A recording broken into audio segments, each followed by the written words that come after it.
अखबार में इश्तिहार छाया था कल आपने सांसद जी पास जो कयो शायद ए बचा जो मसलो है अच्छा देखो मुझे मसलन मसलो है वो मैं एक महीने का हूं फेस कर दो बेटा आवाम में विषय बता तो मुझे खुद तालुका हो जाना मुझे बन गया वो के साथ गाइडेंस में मुझे साथ साथ कोने मकसद नहीं वो टेक्स बुक कर असल गाल ये है त उन का पोए हिनन छा कयो त हिकिड़ो टैक्स लॻायो चीफ को कयो जेका तो मिसाल तौर ते सच वो इंतजाम कोन पिया वठूं या जेको पलानबाज़ी न आहे उन जे हवाले सां ही तव्हां ॾिसंदा हिकिड़ो टेंडर 3/4/2024 को थियो आहे ठीकु आहे हिन में छा कयो अथनि त टंडो मोहम्मद ख़ान जा जेको मुंहिंजो असुल इशू आहे ऐं हुन ते अचां थो त हुन जेको इशू आहे 4 पॉइंट आइन आला खान हॉस्पिटल और झिरपुर शहीद बाबा check post Ayub hotel control staff ऐं मीरवा मोरी मतलब टंडो मोहम्मद खान जा 4 ही एंट्री पॉइंट है वो इन्हें बंद करे जाए उते को अग में जिला टैक्स हो जी चुकियो हणी के टैक्स वठना नाका हणी वो सिस्टम वापसी शुरू थियो हां हिन में छा कयो अथनि त 12,85,000 रुपए में ठीको करे जो ही नवाब शाह जा हिकिड़ा वली रोहिया ऐं ॿियो हिकिड़ो ज़रदारी ही उन्हनि ठीको कयो हुननि आया रमज़ान जे तक़रीबन 27 रोज़े खां 2 ॾींहं पहिरीं कैंप ते अची लगाइण शुरू कई आओ इस पे शायद को इफ्तारी को कराए मुसाफिरन के चाय खबर कोने रात जो खबर पई तो सुबह जो टैक्स का वसूल कर मुंह जी बात करे फोन पे समझी के मुझे भाई छा जो टैक्स है केड़ो टैक्स का वसूल कर ठेकेदार मोदी काम से नहीं आया तो ये सारे टेंडर मिले हुआ 12,85,000 रुपए बट टेंडर थवा जिले काउंसिल में खबर कोने केड़ी अखबार में आयो टैक्स किथा आयो के पास कयो के की मंजूरी दी का खबर है बहरहाल मीडिया के सदाए प्रेस कॉन्फ्रेंस कई वापारी आया उन्होंने इंतजाज किया उनका केड़े नमूने टैक्स वसूल करे उनका सब वीडियोस फोटो वगैरह सब वो हिन में लिखियल है खीर वाले जानवर का टैक्स वसूल करता और खीर वाले जानवर का है पर ठगो लग्यो के तो उन्हें के बकरो लग्यो के तो वो पाटो लग्यो के तो वो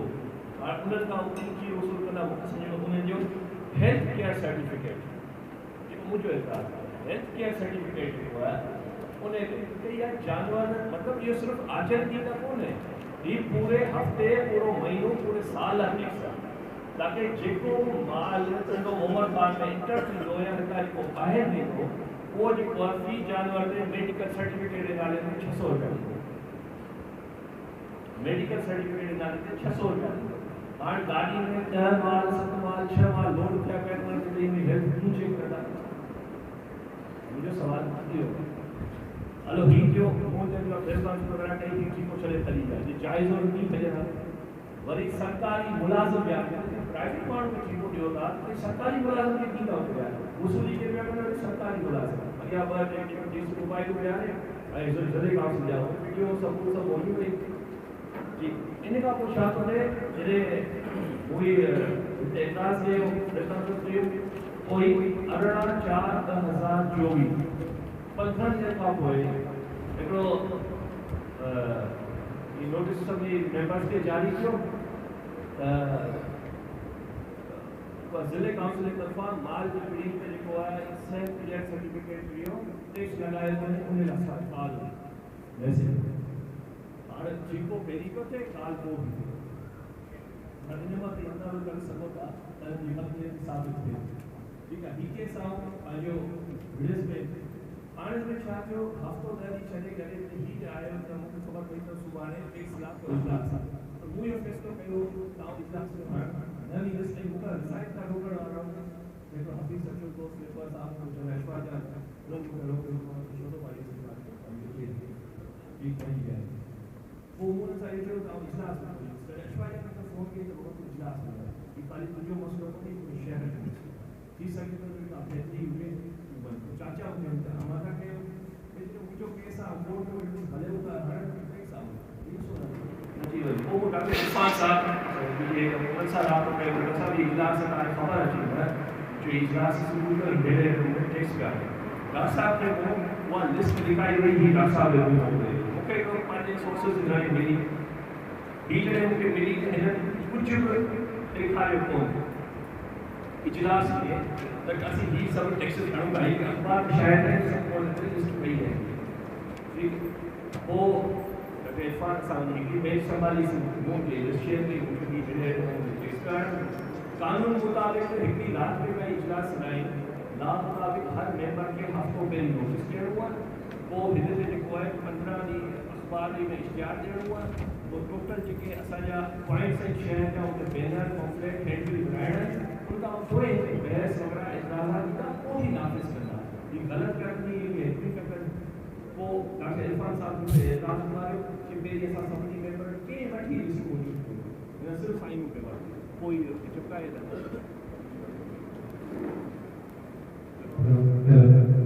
कोई चुका है ना वो वी मिनट का इजलास रुके हुए हुआ डॉक्टर इरफान साहब की उनका साइड नहीं इसके कमे उनका कोई इजलास नहीं किया आए वो बड़ी चीज इतना साबित होमवर्क करने की जरूरत है आज इजलास समाज को फोन करियो और को मुझे को मेरा वो एक रिपोर्ट आउट ऑफ सिटी हो सो मुझे फोटो कराया था हां की हो डॉक्टर इरफान के किताबों पे इन इजलास आए को मंजूरी है फिर हमने वर्क किया नंबर दिया अच्छा आओ जी आए संस्था वालों को लेटर दे तो बस ले जो मेरे पर मीटिंग में छाट हो उनके तरफ भारत की गुजरी है आज टाइम का मीटिंग मिनट्स पहुंची है जी ठीक से देखो है ऑफिसर वो काउंसिल ऑफिसर और काउंसिल ऑफिसर जो प्लानिंग के और टीम सो वाले भाई ऑफिसर के बाद आज तो मुसल ताला लगा मेरा उनका कोई अखबार आओ वाले केस में अगली उनके मौजूद हो वकील मौजूद केस के बाद चेयरमैन पार्लियामेंट हुआ काउंसिल के बाईपास कई हुआ इख्तियारात में गलत इस्तेमाल कई हुआ इनके खिलाफ जो चीफ ऑफिसर का टेंडर जारी जेके टेंडर क्यों हुआ ठेकेदार को उन्होंने खिलाफ कार्रवाई की वो केस मुझे तैयार कर मंडे ने हुआ पिटीशन दाखिल की नहीं तो सबूतन सा हाणे हेल्थ केयर सर्टिफिकेट का पर्ची लिखा है ही न जो पर्ची है जैसे जानवर था वो पर्ची दी 5 जानवर की 1500 वसूल कर दिया 5 जानवर की 600 रुपए से के वसूल कर दिया ये पर्ची से आने तक के लोगों के तरह काले से मशीन पे जरा माल में प्रोजेक्ट करो बार पे करो तो वहां बैठो अच्छा है भाई है वो आईडी को गाड़ी है कि कार के साथ है जी वाली बात है उतना करो तो 20 बता के से प्रोग्राम आउटे वकील के दोस्त के ये दोस्त ये अखबार में होती है केसेस का लगा ये अखबार पढ़ी है खबर को नहीं अखबार में सिर्फ की नहीं बची मानव चक्र में ग्रुप के शेयर जो होगा हमारे जब बड़ा है हर भी देखा कि हमारे लगी निकालिया हमारे जब हमारी बड़ी हर ये तमाम रसूल के पार्लियामेंट में आए तो केसेस लगा यूनाइटेड नेशंस में राशिदा ये कौन की दासी आते हैं तो इतारा पास आसान हुआ पीढ़ी चौथा पीढ़ी का सिर्फ विधान आई पे सुसु दर्शन प्राइवेट इनके अंदर भी इंटर यूपी को दूसरे हिंदू मार्ग के ऊपर भगवान लगाया उन्हें से वकील है कि पांचों ही है अयोध्या में को वो ये दोस्तों के साथ सरकार वो भी सरकार पीढ़ी को अलग अल्लाह उन्हें का हर क्षेत्र में सुसु दर्शन को ठेकेदार वो ठीक को कर दो नीला मुझे भी के राष्ट्र को था वो हाईकोर्ट के बार-बार करके गए हुए होते हैं वहां पर हाईकोर्ट के लाके डबल देने को हम सही वाले सर की खाली का हिसाब भी है वो सरकारी मुलाज ठेकेदार इंटर हो सके लेकिन टैक्स वसूल करना बाहर की रोक का वसूल मुझे वीडियो कोशिश जो है वो नहीं टैक्स चार्ज करने तो जेको जानवर बाहर नो तो पूरा हफ्तो महीनो नीचो महीनो ओके जो वाड़े जो वो वाड़ो शुरू करे कि जो शोपियो जो या केस लेवा में किसी तरह इलाज में मुंडे के इलाज का 600 रुपए है पैसे यो तो समझो मतलब अच्छा सर्टिफिकेट केतना हुआ आउट पे चाहता तो ये तो करना जी तो अॼु ॾिठो त हिते मुख़्तलिफ़ शोबा सां तालुक़ु रखंदड़ असांजे जेके सियासी समाजी ताजरान डॉक्टर्स या प्राइवेट स्कूल यूनिटी वारा तमामु दोस्त मौजूदु हुआ हाणे छा आहे जो तव्हां वटि मुफ़ाद में हिकिड़ा टैक्सिस लॻाया पिया आहिनि नाजाइज़ जेके ऑलरेडी आवाम पे करे रही आहे हाणे तव्हां ॿुधायो त जेकॾहिं केबिन ते ठेले ते ऐं इन्हनि रेडी वारनि ते सिरनि जे पठनि ते इन्हनि शयुनि ते जेके मज़दूरी वारा माण्हू त उन्हनि ते जेकॾहिं टैक्स हणंदा त अॻे अवाम ॿ वक़्ति मानी में झलियो पियो आहे त हीअ कीअं हिननि सां जेको आहे हाणे उहो ॿाराड़ियुनि ताईं पहुचनि पियो आहे। ॿाराड़ी जो दुकानदार छा थो कमाए थी पाण अंदाज़ो सम्झी सघो था। उन खां पोइ माल जे भाॻियनि ते जेको मेन इशू आहे उहो इहो आहे त हितां जेके माल टंडे ज़िले मां जेको इन थींदो ऐं आउट थींदो जेको बि उन में हेल्थ केयर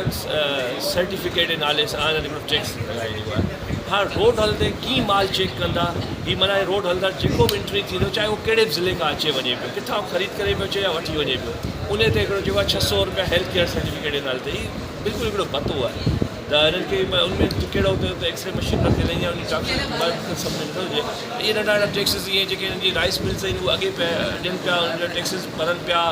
इनकम टैक्स अलॻि पिया भरनि। हाणे उनमें शादी हाल आहिनि त उहे 5% बदीन में इनकम टैक्स जो इदारो आहे उहो हितां वसूल करे थो हर शादी ते 5% टैक्स। त उन्हनि माण्हुनि ते जेकॾहिं वरी ज़िलो बि हणंदो कोई गुज़ारो कीअं हलंदो उहो अल्टीमेटली जेको बोझ जेको आहे उहो महांगाई जो ग़रीब आवाम ते अचिणो आहे। तंहिं करे असां हिनखे चऊं था त तव्हां ॿ ॾींहं खां जेको आहे त एतिराज़ जमा कराइण खां पोइ ॿुधण जो रखियो वियो आहे। अख़बार में तव्हां पढ़ियो हूंदो ॾिठो हूंदो ऐं काविश अख़बार में ई सॼो आयो आहे। 2 ॾींहं खां असीं हलूं पिया त बाबा असांजा एतिराज़ात ॿुधो त पूरी जी पूरी जेका जिले काउंसिल जी ऑफिस उहा ख़ाली पई आहे। केरु ॿुधण लाइ न आहे। चेयरमैन साहिबु ऐं मीडिया टॉक करे थो प्रेस कॉन्फ्रेंस करे हलियो थो वञे लियो ऐं इशूज़ खे ॿुधण लाइ तयारु कोन्हे। 3 ॾींहं ते ज़िले सां ज़्यादती आहे त असांखे उमेदु आहे त हिनखे जेके बि आहिनि की असां पंहिंजी तरफ़ां जेके सियासी समाजी तंज़ीमूं आहिनि या जेके सोशल मीडिया जे वापारु उहे सभिनी खे रद्द करियूं था त इनशा ताला असांखे जंहिं हद ताईं वञिणो पियो असीं लाइ वञिजो रहंदो।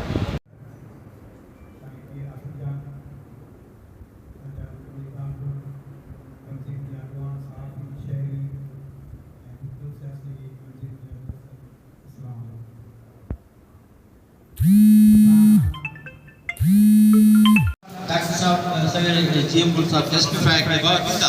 बराबरि ॾींदासीं असांखे उन ॿुधायोसीं ख़र्च किथे पिया करियो। अॼु ॾींहं ते कॾहिं असांखे ख़बर पई त पैसा विया केॾा कहिड़ो कमु थिए थो कहिड़ी क्वालिटी थी छा इहा शइ मां निकल कान्हे का हिकिड़ो बि डिपार्टमेंट करप्शन खां आज़ादु कोन्हे को हिकिड़ो बि मेंबर हिन जो ही माफ़िया आहे ही हुकूमत कान्हे का करप्ट माफ़िया आहे। इन माफ़िया में ऐं कमज़ोर माण्हू या घायलु ईंदो या पिटींदो ऐं जवान की उन स्टेज ते आहिनि ऐं पिछा ॿियो त कुझु नथो करे सघां। नौजवान में उमेदु आहे त हीउ वक़्ती इशूज़ ते गॾु थियो था इहो हिकिड़ो मौक़ो आहे। ईअं त इंडिया बि आज़ादु कोन थियो न जेकॾहिं कर महात्मा गांधी खे जेको न ॾियनि अगोरा ॾींदासीं हर शइ ॾींदासीं। टैक्स जी लिस्ट असां डिस्ट्रिक्ट में ईअं थिए जहिड़ो वापरायो बिल अलाए कहिड़ियूं कहिड़ियूं मसीद जा बिल टीवी जा बिल सभु बिल लॻनि पिया भले लॻनि पर उन्हनि असांखे जवाबु त केरु ॾे शहर जो टांको पिटो पियो थो डिस्ट्रिक्ट तबाह थी पए थी शुगर सेस जा पैसा किथे आहिनि ॿियूं जेके रॉयल्टीज़ आयल उहे किथे आहिनि ऐं शहर जी हालति हलणु जहिड़ी कान्हे का उन असांखे जवाबु केरु ॾींदो। हेसी ताईं जेको पैसो गॾु थिए थो जेकर उहो इस्तेमालु थिए त भले असांखे ॿीहर ते वठनि पर इस्तेमालु नथा कनि ख़ुदा जे वास्ते पंहिंजे अयाशी या ॿिया सिस्टम जी ॻोल्हियुनि आवाम घणेई पुछियल आहे आवाम में हिन खां वधीक जी एटम आख़िरी कंहिं शइ जो आख़िरी जुज़ एटम आहे जॾहिं एटम थो टुटे न उहो ब्लास्ट थो करे। हाणे पब्लिक ब्लास्ट थियण खां पोइ ते कान्हे का उन मिसकिन जी उन हद ते आई आहे हर माण्हू हर घर में को न को हिननि पिनणो पैदा कयो आहे जेको बि घणो वक़्त में कोन बचाए सघंदो उन पिननि जे पैसे में पूरी कान अल्टीमेटली इहा पब्लिक जेका आहे सा इनशा ताला बस्ट आउट थींदी जेका असीं आम माण्हू जा व्यूज़ था ॾिसूं इहे बस्ट थींदा। वॾो सबक़ु हितां असांखे कश्मीर खां मिलियो आहे जेके हुन इहो उत्साह आहे हिते माण्हू मतिलबु भई जॾहिं तव्हां वटि हर का शइ आहे समुंड तव्हां वटि आहे तेल तव्हां वटि आहे ज़रई ज़मीन तव्हां वटि आहे गुज़रगाह तव्हां वटि तंहिंखां पोइ असीं बेगुज़र इहा कहिड़ी फज़ीलत आहे। तो इन करे टैक्स जे लाइ असीं हथो मुक़दर कोशिशि कंदासीं जो करप्ट सिस्टम आहे हिनखे रजिस्ट कयूं हिन माफ़ियाउनि में असीं जित कयूं। Thank U. माल भाड़ी में असां रिकवरी करे असां यूनिट काउंसिल में जेको रिलीफ ॾियूं त हिननि खां सवाल करो जेकर तव्हां डिवाइड करो पर मंथ तक़रीबन 2 लख रुपया प्लस शुगर मिल वारी जेका 3 मिलूं असांजूं हलनि थियूं 2 मिलूं बंदि आहिनि जंहिंमें असांजा कई बेरोज़गार आहिनि असांजा मज़दूर बेरोज़गार जेके आहिनि उन्हनि जा 7 करोड़ प्लस सालियानो शुगर सीध वारा पैसा अचनि था जंहिंजो को ऑडिट कोन्हे। सवाल हिन लाइ करूं था जॾहिं हीअ टैक्स आणनि असां सवाल करूं उहे पैसा किथां था वञनि त पोइ हिननि जो बि ऑडिट थींदो ही ट्रैक्स असांजे रिलीफ जे लाइ न, ही असांखे बर्डन विझी उल्टो महांगाई जे लाइ महांगाई जे सबबु आणींदो। वजह इहा आहे लाज़मी आहे की जेको तव्हां मालपीड़ी में हिकिड़ी मेन ते पाए ऐं हिकिड़े रेड़ी वारे ते पाए केबिन वारे ते पाए लाज़मी 5 रुपए शइ त चाढ़ींदा। ऑलरेडी असांजे GST वग़ैरह कई टैक्स लागू आहिनि, असां में पहुच कान्हे कंहिं माण्हू में का शइ वठी सघे। उल्टो जेकर ही जेको अच्छा ॿियो ॿुधायो था न 2013 एक्ट जे तहत 2013 में मुझे ख्याल में असांजे जेके 29 डिस्ट्रिक्ट सिंध में फ़क़ति टंडो मोहम्मद खान खे मिलियो आहे जंहिंमें टैक्स आणनि इंतिहाई घटिया ऐं अहिड़ो अमल कयो अथनि जंहिंखे असां कंडेम था करूं। पाकिस्तान तहरीक इंसाफ़ जो मौक़िफ़ आहे इंशाअल्लाह हिन इशू ते जिथे बि सॾु थींदो जेका बि ॻाल्हि थींदी इवन एतिरे क़दुरु असां ॿाहिराणी बंदि करणी पए त ॿाहिराणी बंदि करा पर ही ब्लू पासपोर्ट काढी उन जे लाइ इहो आहे तव्हां सभिनी दोस्तनि खे जेके शहर वारा आहिनि या ॿाहिराड़ी वारा जेके दोस्त आहिनि असांखे यूनिटी ॾेखारणी पवंदी। अॼु ख़ाली ईअं न हो को मक़सदु हासिलु करियो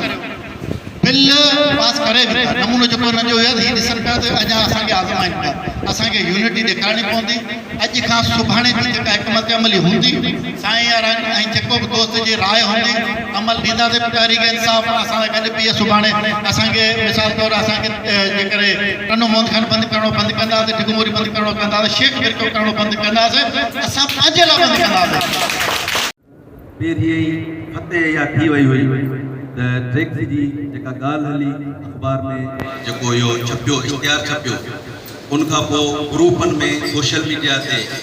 जंहिं अंदाज़ में ॻाल्हि इहा सॼी वायरल थी ऐं उनखां पोइ जेके कमेंट इन सॼे मामले ते अवाम कया माण्हुनि जे तरफ़ां आया ऐं ॿिए ॾींहुं साईं जिन ऐं असांजे दोस्तनि मुनवर सुमरो ऐं ॿिया जावेद वारा ॿिया सभु दोस्त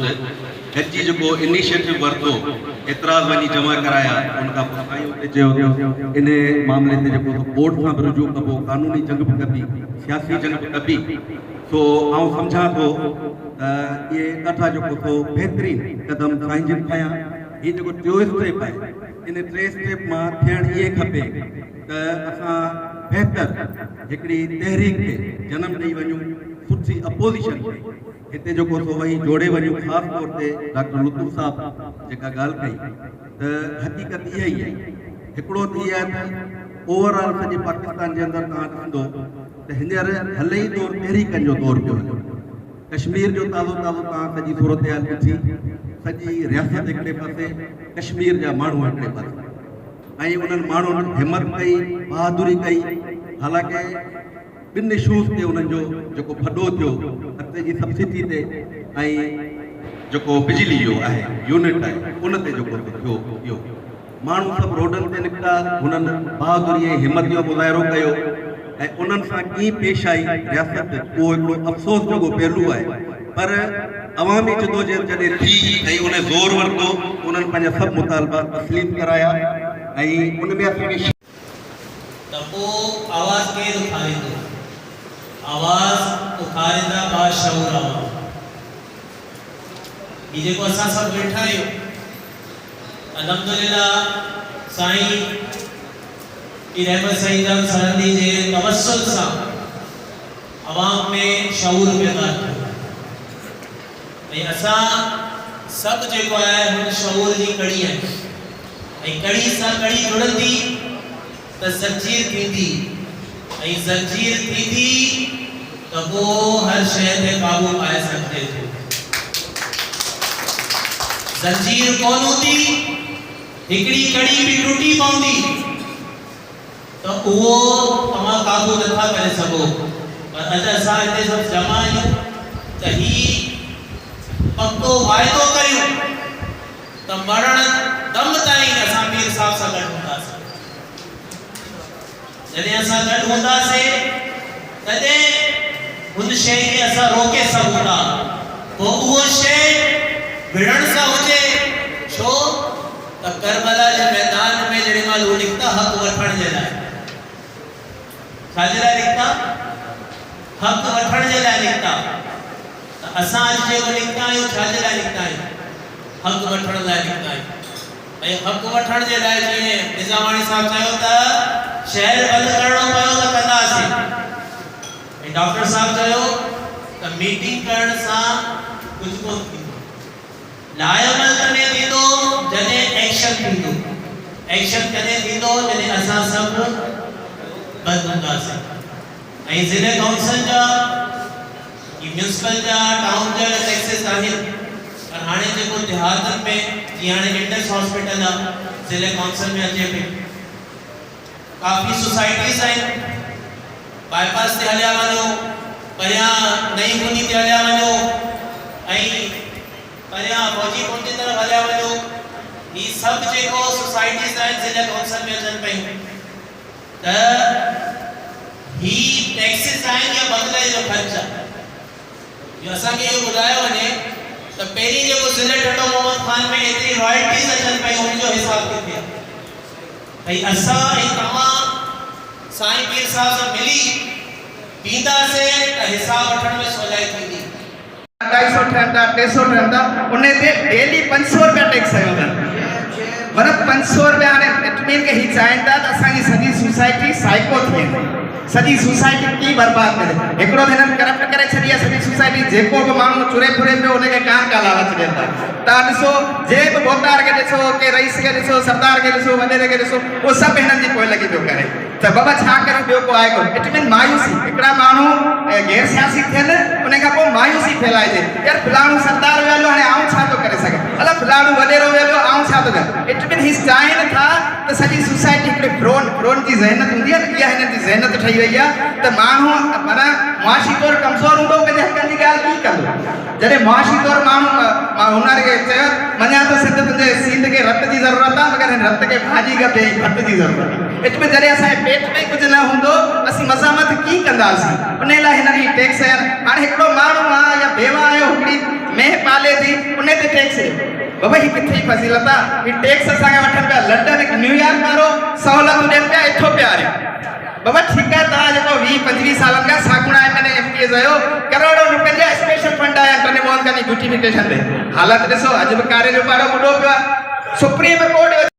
दूं मिलियल पाणी पियनि पिया, इहा रिपोर्ट आहे। जज ते आयो मुस्लिम हक़ानी शायदि, जेकॾहिं मूंखे नालो न विसरियो हुजे त उहो माण्हू उहो हिते चई वियो टने मोहम्मद खान में त टने मोहम्मद खान जे माण्हुनि खे गटर वारो पाणी पियारे पियो वञे। ज़िले काउंसिल में कहिड़े ठाहे सागुणा सदोरा, जेको असांजी माना मुंहिंजी उमिरि 30 साल आहे त 20-22 साल खां ॾिसूं पिया सागुणा MP आहिनि, सागुणा MLA आहिनि। हिकिड़ी पूरी जनरेशन खे 20 साल पहिरीं जेको ॿार पैदा थियो आहे, उहो ॾिसे पियो त ज़रदारी साहब ऐं हुनजा वाठा वेठा आहिनि। हाणे हुन जे ज़हन में इहो पियो थिए त सियासत माना पीपल्स पार्टी, सियासत माना ज़रदारी, सियासत माना सभु कुझु ॾेई छॾ, सभु कुझु ॾेई कुर्सी वठि, सभु कुझु ॾेई कुर्सी वठंदे पोइ बेराटाऊं ॾियणो पए, ॾेई छॾियो, छावणी ठाहिणी पए, ठाहे छॾियो, तव्हांखे जेको बि कमु किनून करणो हुजे उहो करे छॾियो, पर कुर्सी वठंदे। इहो सॼी पाकिस्तान जी सियासत, ख़ासि तौर ते सिंध जी सियासत ज़रदारी साहब ऐं हुननि हवाले में हुते पहुचाए ॾिनी। हाणे तॾहिं मोहम्मद खान जी जॾहिं ॻाल्हि थिए थी, तॾहिं मोहम्मद खान में अपोज़िशन असां अपरी सपरी लड़ा, पर फिर MSA जान में जॾहिं इलेक्शन में बीठो त असां सभु जेके बि माण्हू चाहियो पिया तब्दीली अचे, उहे माण्हू पंहिंजे मुंहुं लॻी विया। को किथां पियो अचे, को किथां पियो अचे, साईं खे बि हौसलो लॻो, साईं आख़िर ताईं बीठो रहियो। ऐं अॼु वरी बि टटे मोहम्मद खान जा माण्हू साईं मां इहा उमेद रखी वेठा आहिनि त साईं अॻियां थींदो, साईं जिते बि तव्हांजी ज़रूरत पवंदी पोइ ॿिया माण्हू तरीक़े सां गॾु थी, उन सां गॾु गॾु इहा मज़ामत असांखे अॼु हिते ऐलान करणो पवंदो। हिननि खे ॾिसो, तारीख़ में हमेशह जेका मज़ामत आहे उन जो ई किरदारु रहियो आहे। जेकॾहिं तव्हां मज़ामत न कंदव त मिटिजी वेंदो। जेके मज़ामत कई आहे, तारीख़ उन्हनि खे ज़िंदा रखियो आहे। त अॼु बि कॾहिं मोहम्मद खान में हज़ारे बोतार आहिनि, कंहिंजो नालो कोन थो वरितो वञे, अहमद जाम जो छो नालो वरितो त हू साम्हूं बीहे थो, हू ॻाल्हाए थो, हू चए थो। तव्हां बि जेकॾहिं इहा हिमत रखी त तारीख़ में इंशाअल्लाह तव्हांखे 75 मक़ाम मिलंदो। जी 35 सालनि खां हिते तेल, ऑयल, गैस जी रॉयल्टी जेका मिलंदी रही आहे ज़िले टणो मोहम्मद खान जे अंदरि, उहे खरबनि ऐं मिलियननि में आहे, करोड़नि में आहे। 35 साल जे अंदरि इन्हनि माण्हुनि ड्रेनेज, वाटर सप्लाई, लिंक रोडूं, लिंक कहिड़ी रोडूं, जीअं आबादगार रोड, शेख बुरकियो रोड, मुया रोड, जेके मज़ाफ़ात जा आहिनि उहे इन्हनि खां न ठही सघिया। तालीमी इदारा असांजा तबाही बर्बाद आहिनि, लाइब्रेरियूं असांजूं वीरान आहिनि, अस्पतालनि में नांग जो दंगियल, कुते जो खाधल, उहे इंजेक्शनूं न आहिनि। पाराड़ियुनि में हेपाटाइटिस जा जेके मरीज़ आहिनि उन जी तादाद रोज़ वधे पई। माज़ूरनि जे जेको कॉलेज आहे या जेको ठहे पियो माज़ूरनि जे लाइ उहे करप्शन जी नज़र आहे। 43 अरब रुपया इन ग़रीब ज़िले टणो मोहम्मद ख़ान जे लाइ आया। मुंतखब नुमाइंदनि ब्यूरोक्रेसी गॾिजी उनजी करप्शन कई। उनखां अलावा 3 अरब रुपया मौजूदा टाइम जे अंदरि हिननि करप्शन कई। छा उहो अवामी टैक्स जो पैसो न हो? छा उहो असांजे तव्हांजो टैक्स जो पैसो न हो? हिननि जा मुंतखब नुमाइंदनि जा जेके लेफ्ट ऐं राइट माण्हू आहिनि उन जा नेब में नाला आहिनि। छो कार्रवाई नथी कई वञे? शेख बिरकियो रोड मुया हुजे, आबादगार हुजे, मुलाकातदार हुजे, अलायार तुर्क हुजे, मुया हुजे, टड़ो गुलाम दर्जा यूसी टाउन हुजनि, शाह करीम जा टाउन ऐं यूसी हुजनि, हिननि तबाही बर्बाद कया। ही करप्ट आहिनि, ही ज़ालिम आहिनि, ही चाबिर आहिनि। कासिम नवीद ज़िले जो नाहिल तरीन तारीख़ जो नाहिल चेयरमैन आहे। हिन करे त जेको पोइ टेनी वरो जॾहिं ही ज़िले काउंसिल जो मेंबर थियो मुलाकातयार मां, हिन माण्हू अलफ़ खां पोइ हिकिड़े ॾींहुं बि रिकॉर्ड जे मुताबिक़ अवाम जी ज़िले जी या उते जी यूनियन काउंसिल जी नुमाइंदगी न कई। ही नाइल जी सबूत आहिनि। हिन नाइल माण्हू खे एडवाइज़र सिंध कयो हुयो, छो जिते नाहिल हूंदो वॾो करप्ट हूंदो ओतिरो ई वॾो उहिदो ॾींदा आहिनि।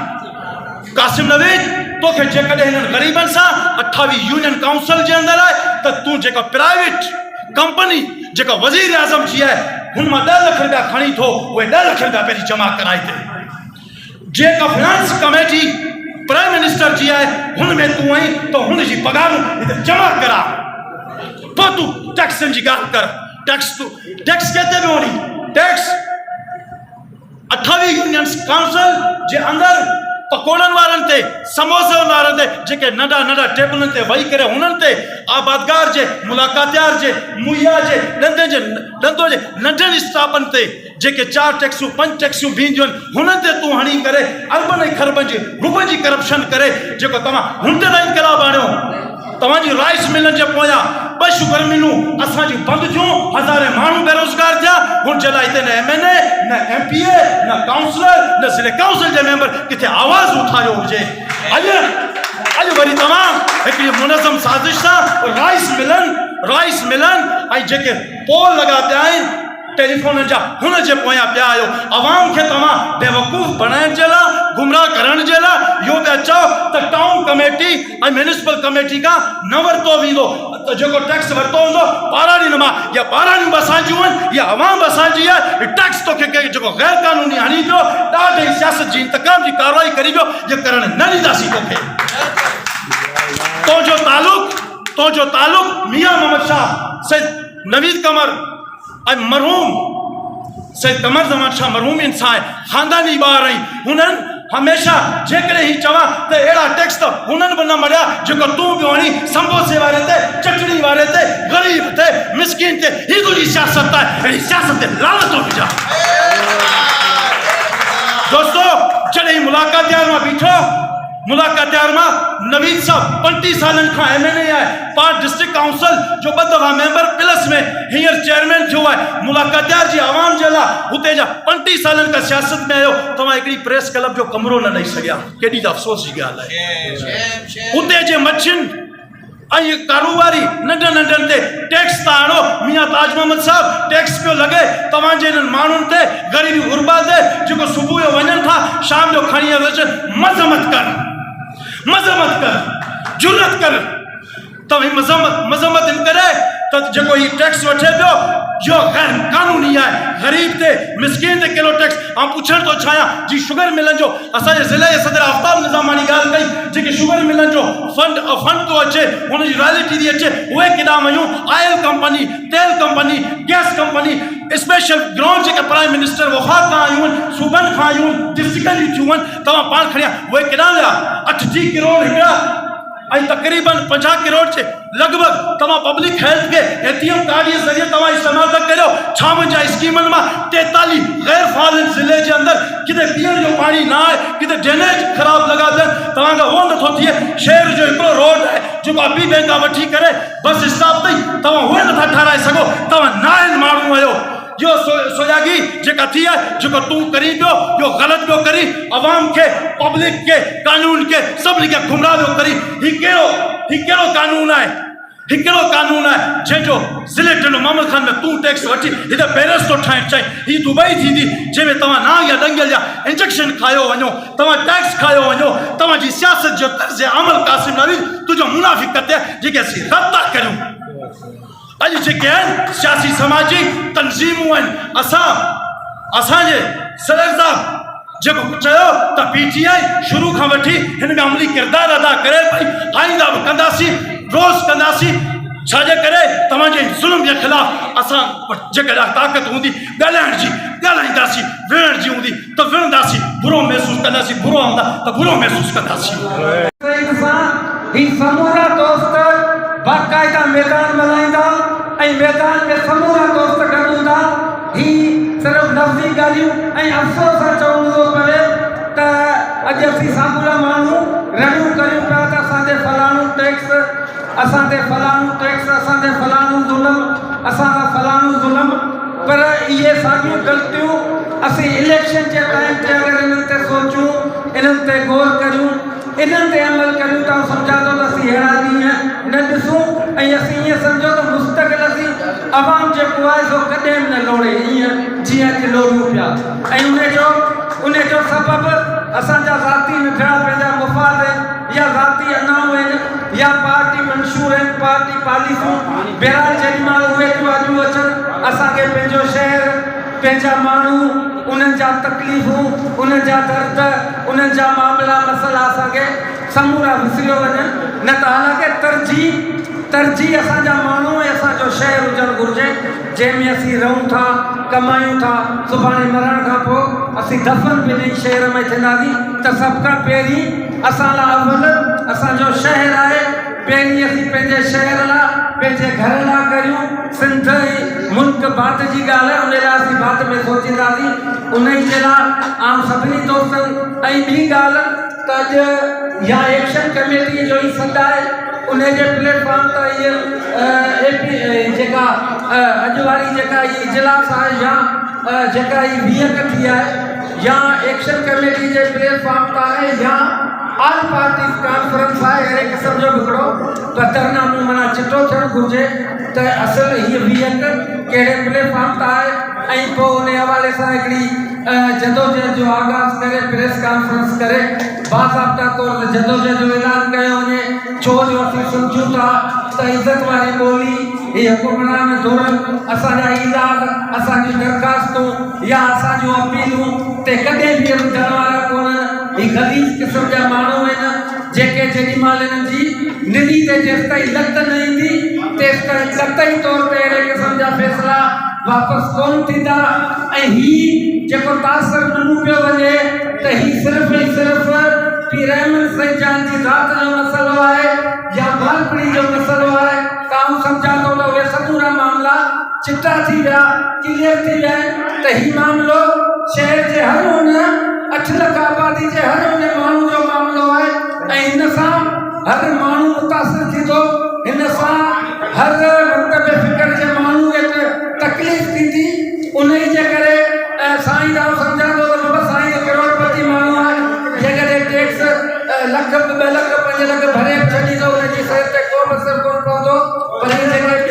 ॿिए तबिके जा माण्हू वेठा आहिनि, असल में वॾो सवाल उन्हनि लाइ आहे, वॾी तकलीफ़ उन्हनि जे लाइ आहे। उन्हनि लाइ जेकॾहिं आउं सम्झां थो त उन्हनि लाइ जेकॾहिं असां कुझु करणु चाहियूं था,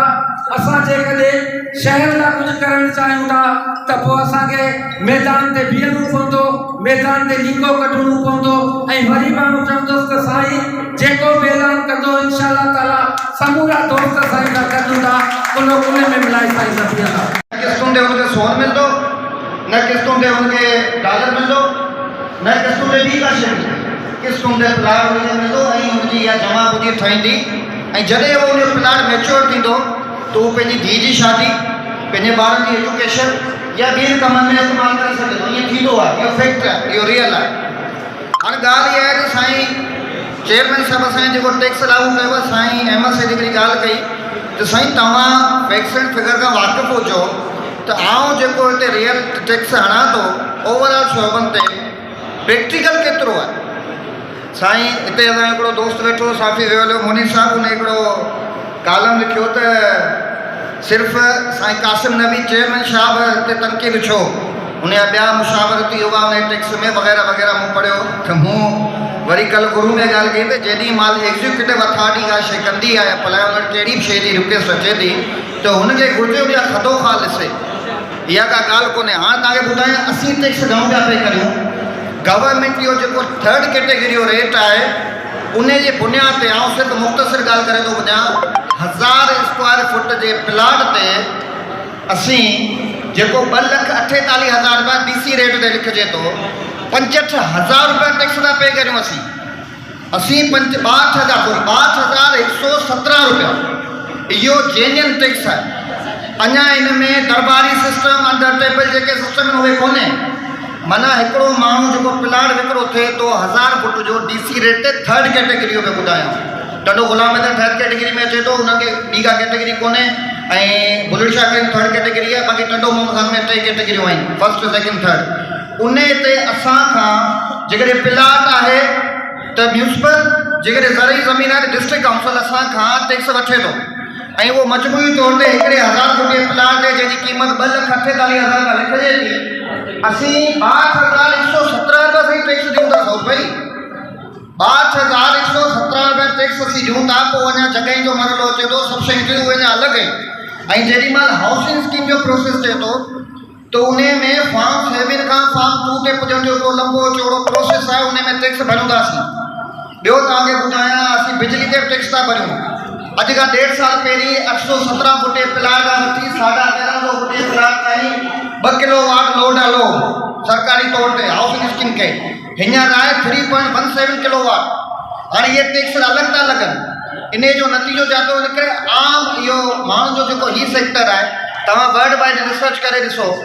वर्ल्ड वाइड रिपोर्ट अथव 2 साल पहिरीं जी, 46% जेको ॿिया बिज़नेस आहिनि जेको फ़ाइदो ॾींदा हुए, उनमें फूड कोर्ट आहे, ट्रांसपोर्ट आहे, मुख़्तलिफ़ शयूं। 54% 54% रियल इस्टेट आहे, जेके मुल्क मुआशी तौर ते मफ़लूज थियो वञनि, उन्हनि खे सपोर्ट थो करे। तव्हांजो सरे जो कमु हले थो, तव्हांजो रेती जो कमु, तव्हांजो सैनिटरी जो कमु, तव्हांजो प्लम्बरी जो कमु, तव्हांजो इलेक्ट्रिसिटी जो कमु, तव्हांजो मज़दूर, तव्हांजो कंपेक्शन वारो, तव्हांजो रूलर वारो, हर हिकु माण्हू इन में इन्वॉल्व थिए थो। ऐं ख़ालिद मज़दूरी इन में थी थिए, मज़दूर दिहाड़ीदार मज़दूर जेके पाण चऊं, उहो आहे इन रियल इस्टेट में। त साईं चेयरमैन साहिबु, ऐं हीअ तव्हांखे ॿुधायां, हीअ आहे द सिंध गवर्नमेंट गज़ेट, हीअ जेको टैक्स साईं कासिम में लाहियो आहे न, इहो ईअं लॻी नथो सघे। हीअ जेको टैक्स DC रेट वारो रिवीजन थींदो आहे, इहो सिंध गवर्नमेंट गज़ेट पास थींदी आहे, तॾहिं टैक्स लॻंदो आहे। हीअ डायरेक्ट ईअं 2% फुल प्रोजेक्ट जो टैक्स 5 रुपया, तव्हां तसवुर नथा करे सघो केॾो वॾो टैक्स आहे। जीअं साईं मोहम्मद अली ॻाल्हि कई, मतिलबु 10 एकड़ जी स्कीम वारो 25 लख रुपया वञी ॾे, टोटल प्रोजेक्ट जो 2% या 5 रुपया फुट, पोइ हुनखे NOC मिलंदी, जेको सरासर बेतुकियो टैक्स आहे। अहिड़ा खोड़ सारा टैक्स आहिनि, मां त पंहिंजी फील्ड ते थो ॻाल्हायां, इन जो नाए अमल जेको साईं पीर अहमद एजान तयारु कंदो, असीं गॾु आहियूं। पर चेयरमैन साहिबु, तव्हां पढ़ियल लिखियल माण्हू आहियो, तव्हां फैक्ट्स ते ॻाल्हायो, तव्हां रियल अचो, ग्राउंड रियलिटी ते अचो, पोइ भले टैक्स मड़ो, असां लॻंदो असीं ॾींदासीं। साईं अशोक हिकिड़ी ॻाल्हि कई त बाबा सरन दिन क़ुर्बानी टैक्स ई करे ॾिनो आहे, त मां टैक्स न जहिड़ो थियो, बाबा टैक्स नथा ॾियनि, न टैक्स असीं छो कोन ॾींदासीं, असीं सम्झूं था, असीं बाशऊर शहरी आहियूं, असांखे ख़बर आहे टैक्स खां सवाइ असांजे घर आंदा कोन,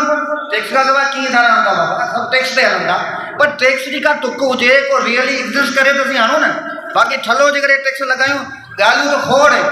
ऐं ॿियो जेको चेयरमैन साहिबु चयो,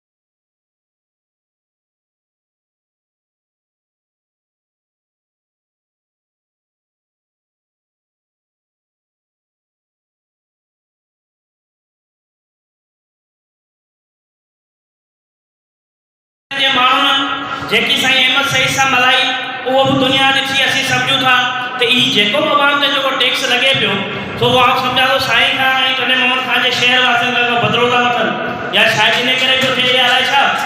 छो जो हिननि खे टैक्स त लॻाइणु घुरिजे बाबा